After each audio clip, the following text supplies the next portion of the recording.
यहाँ पे कुछ नंबर्स हम ले लेते हैं। जैसे मान लीजिए मेरे पास से एक नंबर से 12, एक नंबर है मेरे पास 12। अब इसके नीचे मैं वो सारे नंबर्स लिखना चाहता हूँ जो 12 को परफेक्टली डिवाइड कर देते हैं। मतलब क्या, उन नंबर्स, मतलब क्या, वैसे नंबर्स जिनके टेबल में 12 आता है। तो चलिए यहाँ पे लिखना शुरू करते हैं। तो हम स्टार्ट करते हैं 1 से। 1 12 ज़ा 12, तो 1 तो खैर हो ही जाएगा। 1 तो खैर हर नंबर से परफेक्टली डिवाइड होता है, क्योंकि 1 के टेबल में तो सारे नंबर्स आते हैं। 1 1 ज़ा 1, 1 2 ज़ा 2, 1 3 ज़ा 3, तो 1 तो होगा ही। उसके बाद 2 6 ज़ा 12 होता है, तो 2 भी हो गया। फिर 3 4 ज़ा 12 होता है, तो 3 भी हो गया। 4 3 ज़ा 12, तो 4 तो होगा ही। 6 2 ज़ा 12, तो 6 भी हो गया।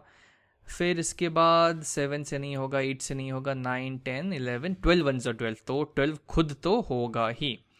तो ये सारे नंबर्स ऐसे नंबर हैं जिनके टेबल में 12 आता है। या फिर इसको ऐसे समझ सकते हैं कि ये सारे नंबर्स 12 को परफेक्टली डिवाइड करते हैं। इसको थोड़ा अच्छे से देखना चाहे तो यहाँ पर हम एक नंबर लाइन बना के देख सकते हैं।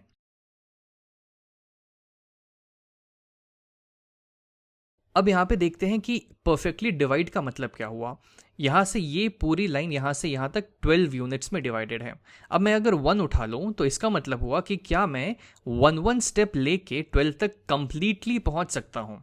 तो अगर मैं 1 स्टेप लूँ तो यहाँ पहुँचूंगा 1 2 3 4 5 6 7 8 9 10 11 12, तो मैं परफेक्टली 12 तक पहुँच जाऊँगा।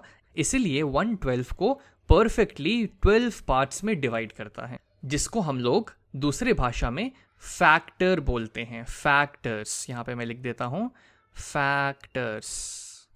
ये सारे जो हैं वो 12 के फैक्टर्स होंगे। वैसे ही अगर मैं 2 ले लूँ तो अगर मैं यहाँ से 2 स्टेप्स लेना शुरू कर दूँ, ये हो गया मेरा पहला स्टेप 2 यूनिट्स का।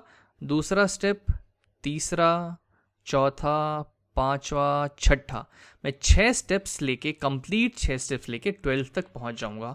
मतलब क्या कि ये 2 जो है 12 को कंप्लीटली डिवाइड करता है 6 स्टेप में। इसका मतलब 2 भी 12 का एक फैक्टर होगा, जिसको हम लोग ऐसे भी बोलते हैं कि 2 के टेबल में 12 आ गया। वैसे ही अगर मैं 3 स्टेप्स लेता जाऊं, इसको हटाते हैं हम, 2 का काम खत्म हो गया। अगर मैं 3 स्टेप लेता जाऊं, 1 2 3 4, तो 4 छलांग के बाद मैं 12 पे पहुंच जाऊंगा। इसीलिए 3 भी 12 का फैक्टर होगा। उसी तरीके से अगर मैं 4 की बात करूं, जैसे अगर मैं 4 की बात करूं तो 1 स्टेप, 2 स्टेप और 3 स्टेप में मैं 12 पे कंप्लीटली पहुंच जाऊंगा। और अगर मैं 12 की बात करूं तो यहां से मुझे सिर्फ एक स्टेप लेना होगा 12 यूनिट्स लंबा, जो कि सीधे मुझे 12 पे पहुंचा देगा।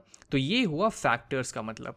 अब जैसे अगर मैं बोलूं कि जैसे 5 12 का फैक्टर क्यों नहीं होगा, क्योंकि अगर मैं 5 स्टेप्स लेना शुरू करूं, 1 2, तो मैं 10 पे पहुंच गया। लेकिन अगर मैं अगला 5 स्टेप लूंगा तो मैं 15 पे पहुंच जाऊंगा, 12 पे नहीं।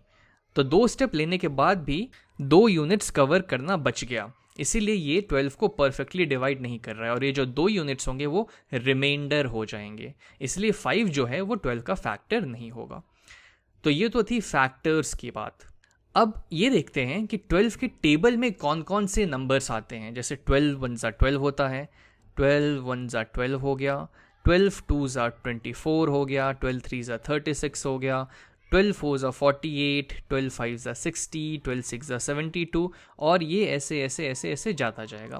तो ये जो सारे नंबर्स हैं जो कि 12 के टेबल में आ रहे हैं, ये 12 के, ये जो सारे नंबर्स हैं, ये सारे नंबर्स 12 के मल्टीपल्स कहलाएंगे।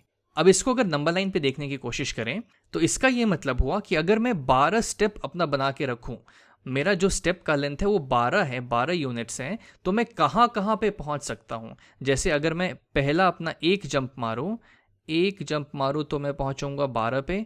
अगर मैं फिर दूसरा जंप मारूं, जो कि ऐसा कुछ कहीं यहाँ पे मुझे पहुंचाएगा, तो यहाँ पे मैं कहाँ पहुंचूंगा, 24 पे। वैसे अगर मैं तीसरा जंप मारूं तो मैं पहुंचूंगा 36 पे। चौथा 12 यूनिट्स का जंप मारूं तो मैं पहुंचूंगा 48 पे। तो ये सारे नंबर जो होंगे वो 12 के मल्टीपल्स कहलाएंगे, जिनको हम आमतौर की भाषा में बोलते हैं कि वो 12 की टेबल में आते हैं, तो वो 12 के मल्टीपल्स हो जाएंगे। तो आई थिंक अब आपको आइडिया लग गया होगा फैक्टर्स और मल्टीपल्स का। एक और एग्जांपल यहाँ पे ले लेते हैं। जैसे मान लेते हैं कि मेरे पास है कोई नंबर से 18 मेरे पास कोई नंबर है। अब अगर इसके मैं फैक्टर्स की बात करूँ, तो आप इसको ऐसे सोच सकते हैं कि 1 18 ज़ा 18, 1 इंटू 18 18 होता है, तो 1 और 18 दोनों इसके फैक्टर्स हो गए। वैसे ही 2 के टेबल में 18 आता है, 2 9 ज़ा 18, तो 2 और 9 दोनों इसके फैक्टर्स हो गए। वैसे ही 3 6 ज़ा 18 होता है, तो 3 और 6 दोनों इसके फैक्टर्स हो जाएंगे। और इसके बाद 4 में नहीं आएगा, 5 में नहीं आएगा, 6 में आएगा, लेकिन हमने 6 को तो ऑलरेडी कवर कर चुका है। फिर 7 में नहीं आएगा, 8 में नहीं आएगा, 9 में आएगा, 9 2 18, तो 9 को भी हमने ऑलरेडी कवर कर लिया है। और उसके बाद फिर 10 में नहीं आएगा, 11 12 13 14 15 16 17 18 में आएगा, जिसको हमने ऑलरेडी कवर कर लिया है। तो अगर हम फैक्टर्स को इस तरीके से लिखें तो हमको बहुत जल्दी उसके सारे फैक्टर्स मिल जाएंगे। तो इसके फैक्टर्स क्या क्या हो गए, 1 2 3 6 9 और 18, ये सारे 18 के फैक्टर्स हो गए।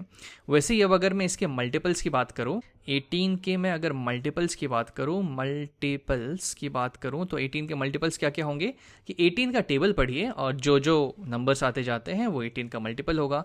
तो 18 1 ज़ा 18, 18 2 ज़ा 36, 18 3 ज़ा 54, ये सारे नंबर्स ऐसे आप बढ़ते जाएंगे तो ये सारे मल्टीपल्स हो जाएंगे 18 के। अब यहाँ दो चीज़ें यहाँ पे कुछ चीज़ें हैं जिस पे हम यहाँ पे ध्यान दे सकते हैं। पहली चीज़ ये है कि जो 18 के फैक्टर्स होते हैं वो लिमिटेड होते हैं क्योंकि वो 18 से ज़्यादा हो ही नहीं सकते। जो भी नंबर्स 18 को डिवाइड करेंगे वो 18 या उससे कम ही होंगे, उससे ज़्यादा तो हो ही नहीं सकते। तो किसी भी नंबर के फैक्टर्स हमेशा लिमिटेड होंगे और वो नंबर जितना बड़े या उससे छोटे होंगे, नंबर से बड़े कभी भी नहीं हो सकते, जैसा हमने यहाँ देखा या फिर यहाँ देखा। लेकिन अगर मैं मल्टीपल्स की बात करूँ तो मल्टीपल्स अनलिमिटेड हो सकते हैं, अनलिमिटेड। जैसे 18 1 ज़ा 18, 18 2 ज़ा 36, 18 3 ज़ा 54, वैसे 18 4 ज़ा होगा, 18 5 ज़ा होगा, 18 10 ज़ा होगा, फिर 18 11 ज़ा, 18 12 ज़ा, और वो अनलिमिटेड चलता जाएगा। तो किसी नंबर के भी मल्टीपल्स अनलिमिटेड होंगे, बहुत सारे। और दूसरी बात ये कि जो भी उसके मल्टीपल्स होंगे वो नंबर जितना बड़े या फिर उससे बड़े होते जाएंगे, वो नंबर से छोटे कभी नहीं होंगे, नंबर से छोटे कभी नहीं हो सकते। वो या तो नंबर के बराबर होंगे या फिर उससे बड़े होते जाएंगे।